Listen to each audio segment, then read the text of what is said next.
traversăm o perioadă în care echilibrele globale se reconfigurează rapid.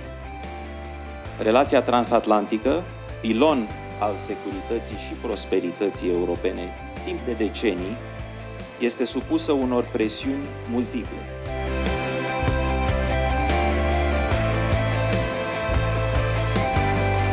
În ultimii ani, România a demonstrat flexibilitate și solidaritate, inclusiv recent, când a facilitat accesul pentru operațiuni logistice ale partenerilor americani. Nu este întâmplător că România este menționată constant în discursurile strategice privind Europa Centrală și de Est. Alături de Polonia, România este percepută tot mai clar ca un pilon de stabilitate și un partener de încredere pentru Statele Unite.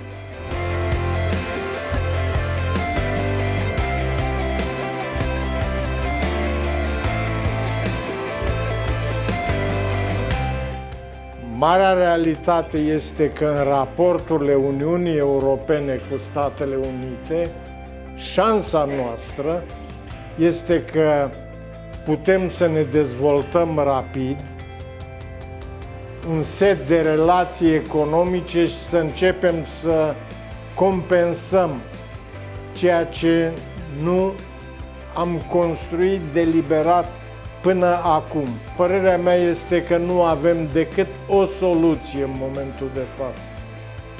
Și această o soluție se numește Statele Unite ale Europei.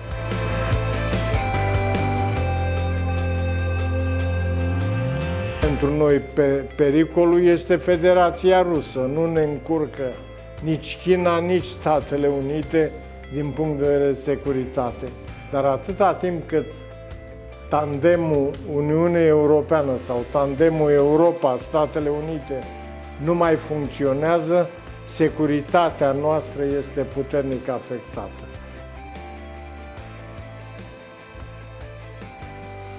Pentru mine, Statele Unite sunt țara căreia lumea îi datorează libertatea. În momentul de față, singura putere globală totală este America. Trebuie să continuăm să ducem politici de apropiere de Statele Unite.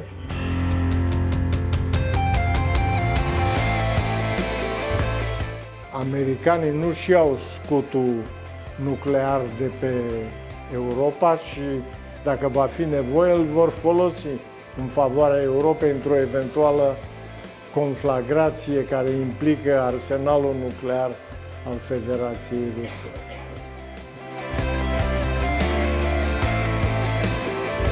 Avem o lume care continuă să funcționeze cu limitele ei și avem niște puteri revizioniste care încearcă să intre și să dirigeze viitorul într-o direcție sau alta, fiecare cu propriile sale teme.